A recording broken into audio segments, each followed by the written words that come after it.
Keindahan di balik kesedihan atau kesedihan di balik keindahan? Sulit menjawab mana yang lebih tepat menggambarkan panorama alam Danau Koto Panjang.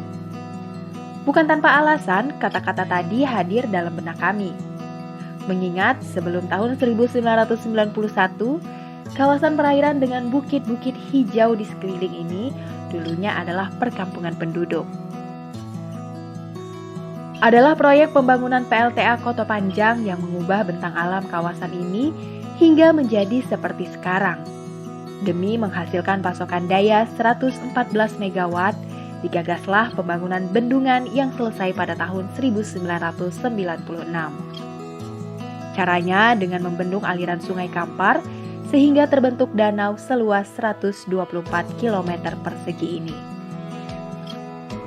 Dari catatan yang kami dapat, 10 desa dengan total 3.638 kepala keluarga terpaksa direlokasi.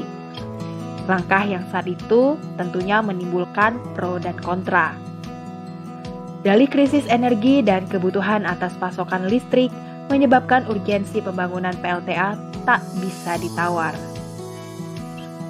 Namun di sisi lain, pembangunan ini juga berpotensi menghilangkan habitat bagi banyak satwa yang sebelumnya bermukim di lokasi ini.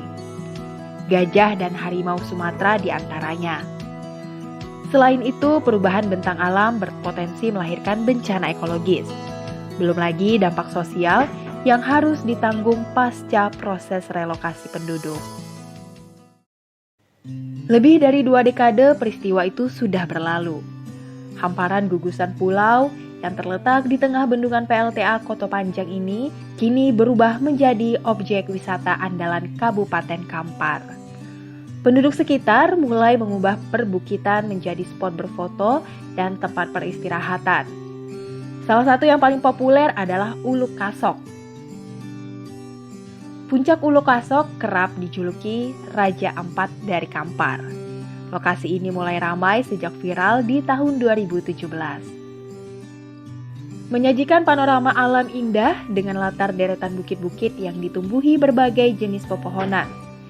Dari jauh terlihat gunung bukit barisan yang menjadi sumber mata air. Air danaunya yang kehijauan seakan-akan menarik kita untuk berpetualang mengarunginya. Pasar pengunjung potensial berasal dari Provinsi Riau, Sumatera Barat, dan Sumatera Utara. Terutama dari pengguna jalan yang melintasi jalur Sumatera Barat Riau via Koto Panjang. Tingginya mobilitas masyarakat yang melintas menciptakan peluang besar bagi daerah ini untuk dikembangkan sebagai kawasan resting area. Tapi seperti biasa, pertumbuhan industri pariwisata yang disertai dengan motif kebutuhan ekonomi bisnis kadangkala melahirkan ancaman bagi kelestarian kawasan. Pembangunan sarana prasarana seperti perumahan, warung-warung terapung hingga pemanfaatan ekonomi lewat keramba ikan mengalami pertumbuhan yang signifikan. Padahal, daerah sekitar bendungan merupakan buffer zone yang idealnya harus tetap terjaga. Salah satu persoalan paling serius yakni menyoal penurunan luas hutan akibat perambahan untuk perladangan dan perkebunan. Dari tahun 1985 hingga 2014, hutan seputaran danau dan aliran Sungai Kampar diperkirakan berkurang 73%. Akibatnya, daerah resapan air tak lagi maksimal. Hal ini sangat mempengaruhi debit air di bendungan.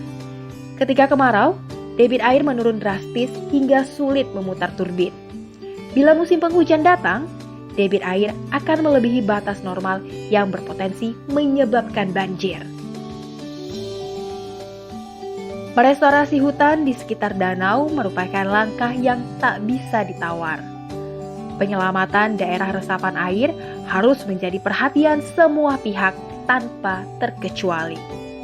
Langkah ini semata-mata untuk mengembalikan fungsi ekologis, sosial, dan ekonomi yang pada hakikatnya saling terkait erat di kawasan Danau Koto Panjang. Jangan sampai bentang alam yang sudah kadung berubah, tapi PLTA malah gagal menghasilkan daya. Apalagi niat mendorong tumbuhnya industri pariwisata. Tanpa alam yang terjaga, pasti itu pun hanya tinggal cerita.